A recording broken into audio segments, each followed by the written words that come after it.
You're hooking the baler on. Gonna pick up some hay. G'day guys, it's Calvin from the Cartoon Company in New Zealand. There's a lot of guys around the world who are doing some really cool stuff in their sheds at home. And every now and again, they turn up in my workshop because they just need a little bit of help. And today's example is one of those. Neil has built this truck, and we're going to have a chat to him about it. I've actually been selling Neil parts over the last, how many years, Neil? 15 years. 15 years. So for a long time I've been selling parts, and I've never really known what the vehicle is. It's got a 1UZ in it, of course, but this is his truck, built with his hands in his shed with... And that'll do. So Neil, tell us the vehicle we're sitting in, chassis wise, what is our chassis? It's a 87 L200 chassis, Mitty L200 chassis. And then with the body, the intended body and guards in front? The body is intended to resemble a 1940 Ford pickup. It's same cab as a 40 pickup, fiberglass front end on it. So nice new made in New Zealand wheel side on the back. Oh, is it? Yep. It's a New Zealand? Yep. So who's making those? It's an outfit in Te Puke. That's cool, isn't it? Yeah. We'll look over that in a moment, right. So even the tailgate's got the Ford swage in it. Not that it's here. Oh, but wow. all of that stuff. That is cool. Yeah. Okay. So what made you put the UZ engine in it? At the time when I was starting this, I didn't have any hot rod influence, so it was sort of what I thought, yeah, I don't like Chev motors and stuff like that. But now I'll put something that I like, for what would interest me at the time. So, and going back then, UZ motors were actually really cheap here. UZ motors were cheap. Motor and box packages were cheap. Yeah. And so this is managed by an older model Link ECU, and they were once upon a time really top of the line, and then it was just before the G4 or the G4 platform came out, so it's been upgraded to the G4 platform, and that's why Neil was here. There was just some little things that didn't work properly in the crossover, so we've gone through today and we've confirmed idle speed's working, set up that, calibrated the map sensor and set that up, and the TPS and all those setup things. I wish I had got some video of you trying to back it into the workshop this morning with it idling at like 2000 RPM. It was pushing the front wheels around, it was skidding the back wheels. Compared to what you just backed in here, it's a different truck. Yeah, it's manageable. It's lovely. It's beautiful. And I was looking, and of course the computer won't do transmission control. And he happens to have a little box made by a guy over in Australia, K-Dog, and he's actually set it up, Neil set it up with the buttons on the steering wheel. So that was actually, if you'd been doing a few skids in this prior? No. You haven't done skids yet? Not yet. Not on this one? Not been able to. So now, okay, so basically it's a manual shift controller. Factory came out with the up and down switches there, but he's toggled in and tapped in switches on the steering wheel through the clock spring, which is incredibly clever. So wiring, setting up gauges, pretty much at this point until today, you know, someone supplied the well side, but everything in this truck put together by you. Yep. Looking around the truck, like even like the door hinges, man's made door hinges. I feel there's maybe a background in engineering. It's ever so slight. So you had access to some engineering workshops, and you've changed jobs in the time that you've done this truck, haven't you? Yeah. So that's affected the ability to continue with the project at times and slowed things down? No, I've always continued where I've had access to the workshop, so it's just been really good. But Yep. I'm getting more and more set up at home as well now, so Yep. but the access to the machinery is is pretty vital to even down to making swages for where the gauges fit in. That's right. Yeah. Yeah, and the attention to detail in here is just amazing, really amazing. Shifter knob, all made up, all changed over, different selectors. You can just see the detail that's gone into the build. On the floors, or everything like it should. Look at this, amount of time to make that, I hate to think. I did of course ask Neil how many hours, and I think it's like a lot of people. They lose count, or it's just more than we really want to admit to. But the end result is well worth it. So the little engine, let's have a look here. You built the headers? Yep. And today one of the things we've done is we fitted up a wideband into it, to make the manage the computer a bit more user-friendly. Commodore coils, wasted spark, with the little block on there, all made up. And particular interest, the manifold. Tell us about that manifold.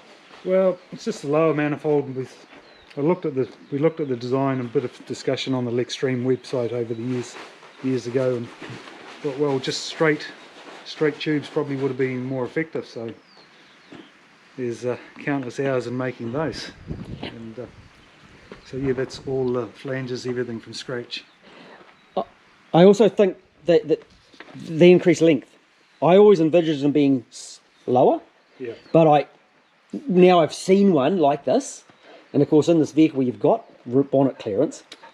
The longer tubes I think make a lot of sense. Really.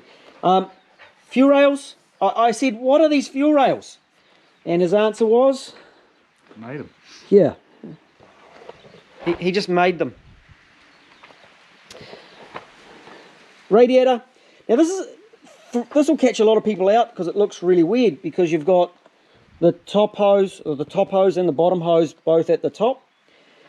But if you notice in here, there is a dual pass in the radiator. Now that's a tiny radiator, absolutely tiny. And this is the first time this engine's really been up to temp. How's that radiator working so far? Sweet, does the job.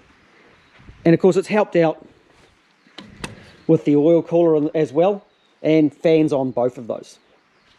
If you look around, again, Neil made the headers, brackets for remote oil filters. There's lots of brackets and bits and pieces around the vehicle that just you can't buy, so he made them.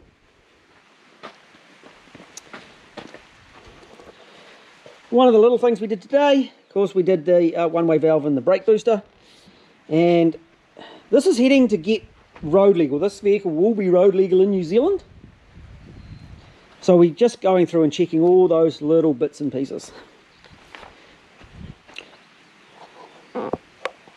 Brakes. That isn't normal Mitzi brakes. No. Not Mitzi brakes at all. What have we got in that area? They are EA Falcon rotors. Okay. Nissan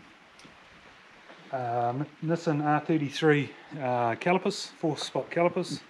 So you've got the long pedestals. Yeah. 32's got the smalls, right? Yes. And it's got the owner-made hubs. You've made the adapter for the brakes, Yes. and you've modified everything up in there to make it all work. Yeah. And I see the spring washers, proper bolts. Certman should be pretty happy with that, shouldn't he? Hopefully. Oh, I'd like to think so. Hello again. Right, I've got to look at this tray. So you were saying a place in Te Puke makes these? Yeah. Do they come with? No, I made So you've inserted that. So it'll just get. There's fiberglass guards in the old-fashioned shape, so they come follow this line around. Oh yes. So basically a Like a teardrop. Like a teardrop. Teardrop. Back end. Whole subframe mounted into the rear of the vehicle. What's the subframe out of? That's a VP Commodore. Yep. Independent rear end. So it's got independent suspension all four corners now. So Yep.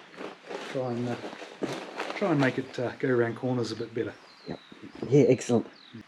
Now, this thing was idling really high when it arrived, and we got in.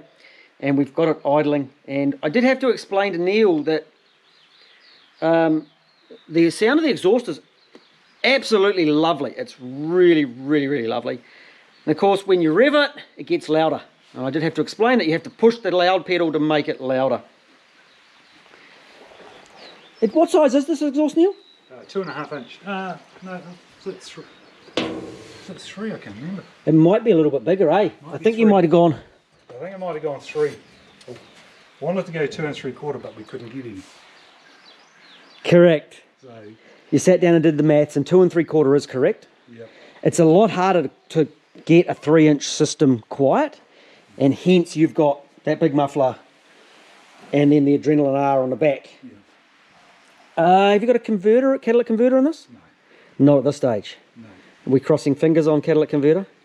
Scratch build, you might get away with I it. think I'll get away with it because there's not the room to put one in. That you're claiming.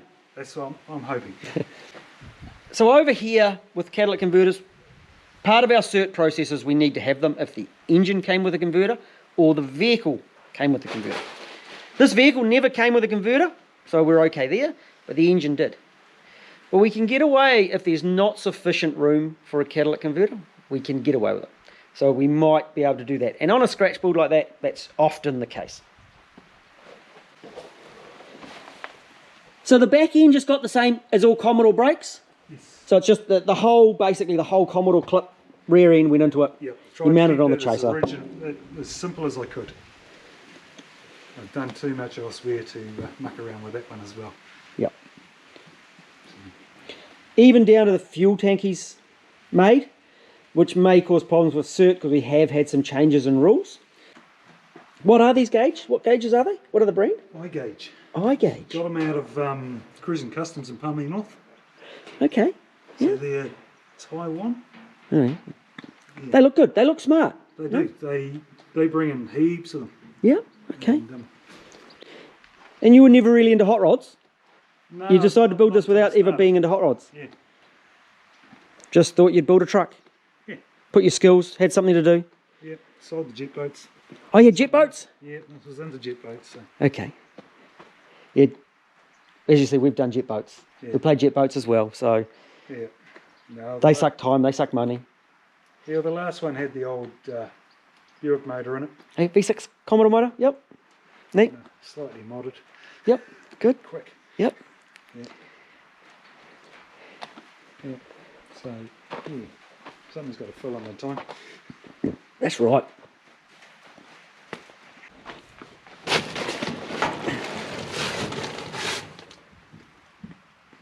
That is cool. All the wiring, all done by Neil himself, and he will go through. We've added a few things today because we've just popped the wideband in and left it on his list of things for him to sort. Looking fantastic. Well, thanks so much for letting me work on your truck. Thank And you we'll for see you working. again. Yeah, no, it's good. It's awesome to have it all sorted. But One thing that I've really enjoyed actually, and I enjoy these jobs on a vehicle like this that are customer made, that the customer comes and works on it for the day. Because this is your hands, this is your truck. And if I needed to know anything, you're the best person to ask.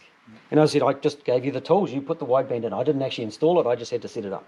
So it's been a really enjoyable day. I've had a good time. Thank you very much. good on. Thank you.